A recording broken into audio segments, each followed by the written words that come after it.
না আটা না ময়দা, সুজি দিয়ে আজকে আমি মশলা পরোটা তৈরি করব। নমস্কার বন্ধুরা, সুকুমারী রান্নাঘরে আপনাদের সকলকে অনেক অনেক ওয়েলকাম। আজ আমি শেয়ার করব সুজির মশলা পরোটা। তার জন্য নিয়েছি আমি এখানে সুজি। এর থেকে আমি 1 বাটি সুজি নিয়ে নেব। সুজিটাকে প্রথমে আমি একটা মিক্সিং জারে দিয়ে দিলাম। এবার একবার মিক্সিটাকে ঘুরিয়ে নেব। যেহেতু সুজি দানাটা একটু মোটা, তাই হালকা আমি বেটে নিলাম। এবার দিয়ে দিলাম এতে স্বাদ মতো নুন। নুনটা ভালো করে শুকনো অবস্থায় মিশিয়ে নিলাম। দিয়ে দিলাম 1 চামচ মতন আজওয়াইন। আজওয়াইনটা দেওয়ার পরে ওটাকেও ভালো করে মিশিয়ে নিলাম। এবার আমি জল দিয়ে দেব। অল্প অল্প করে জল দিয়ে সুজিটাকে ভিজিয়ে রাখবো।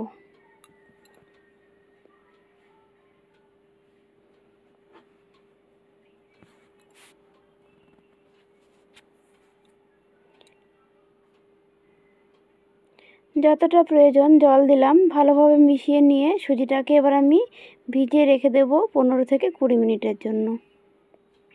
ফিরে এলাম আমি প্রায় 15-20 মিনিট পরে। সুজিটা দেখুন খুব ভালোভাবে ফুলে উঠেছে। আরেকবার মিশিয়ে নিয়ে এর মধ্যে আমি দিয়ে দেব স্বাদ মতো চিনি।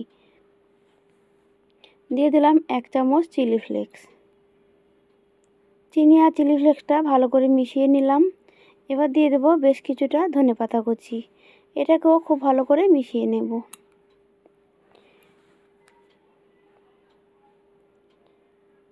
মেশানো হয়ে গেলে এবার দিয়ে দেব সামান্য পরিমাণে ময়দা। ময়দার জায়গায় আপনারা চাইলে আটাও দিতে পারেন। অল্প পরিমাণে দিয়ে ভালো করে মিশিয়ে নেব। এবার কিন্তু হ্যান্ড বিটারটা দিয়ে আর মেশানো যাবে না, এবার হাত দিয়ে খুব ভালো করে মিশিয়ে নেব। তার আগে আমি দিয়ে দেবো এতে সামান্য পরিমাণে সাদা তেল। তেলের জায়গায় আপনারা চাইলে ঘিও দিতে পারেন। 1 চামচ মতন আমি সাদা তেল দিয়ে দিলাম। এবার খুব ভালোভাবে মিশিয়ে নেব। দেখে বুঝতেই পারছেন ডোটা কিন্তু খুব সফট হয়েছে। এবার এটাকে ঢাকা দিয়ে রাখতে হবে প্রায় আধা ঘন্টার মতন। ফিরে এলাম প্রায় আমি আধা ঘন্টা পরে। সুজির ডোটা কিন্তু ফুলে দেখুন খুব টাইট হয়ে গেছে। যতটা সফট রেখেছিলাম সফট কিন্তু আর নেই। এবার আমি এতে আরেকটু ময়দা দিয়ে দেব 2 চামচ মতন, দিয়ে খুব ভালো করে মেখে নেব।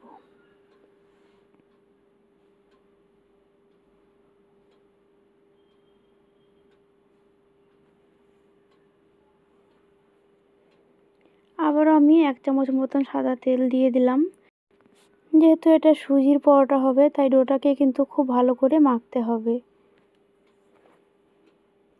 মাখা রেডি হয়ে গেছে। এবার আমি এর থেকে বড় বড় লেচি কেটে নেব।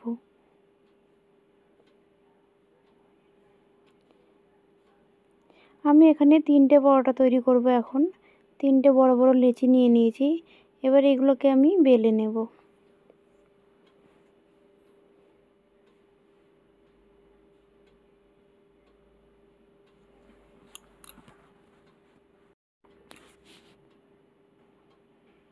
বেশি বড় করব না, মাঝারি সাইজের করে আমি পরোটাটা বেলে নেব। দেখে বুঝতে পারছেন একটু মোটা আর একটু ছোট সাইজের করে বেলে নিলাম। বাকি দুটো পরোটা আমি ঠিক একইভাবে বেলে নেব।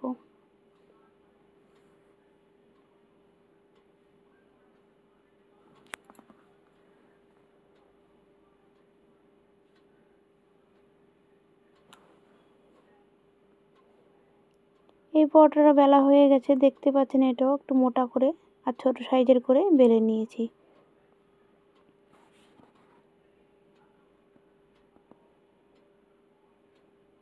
তিনটে পরোটা আমার এখানে বেলা হয়ে গেছে।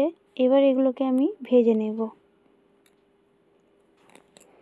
গ্যাসে একটা ফ্রাই প্যান চাপিয়ে দিয়েছি। ফ্রাই প্যানটা হালকা গরম হয়ে যাওয়ার পরে একটা পরোটা দিয়ে দিলাম। যখন এক পিঠটা হালকা সেকা হয়ে গেছে তখনই আমি পরোটাটা উল্টিয়ে দিলাম। এবার আমি ওপর থেকে দিয়ে দিলাম 1/2 চামচ মতন ঘি। ঘিটা খুব ভালো করে চামচের সাহায্যে পরোটার গায়ে লাগিয়ে দিলাম।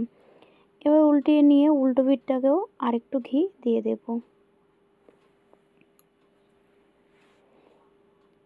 সেম একইভাবে এই পিঠেও আমি ঘি ভালোভাবে লাগিয়ে দেব। আপনারা চাইলে ঘিয়ের জায়গায় সাদা তেলেরও ব্যবহার করতে পারেন। উল্টিয়ে পাল্টিয়ে পরোটাটা খুব ভালো করে ভেজে নেব।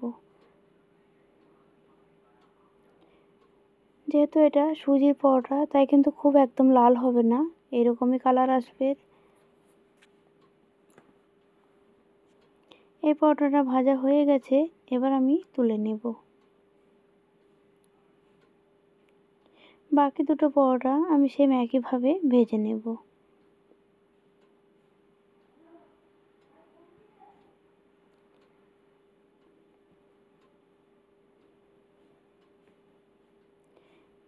এই পরোটাটাও আমি সেম একইভাবে ওপরে ঘি মাখিয়ে দেব।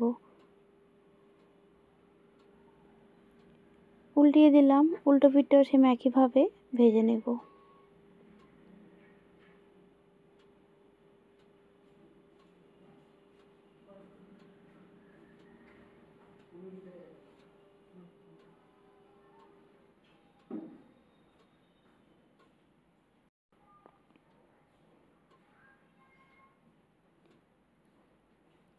এই পরোটাটা ভাজা হয়ে গেছে, এবার আমি তুলে নেব।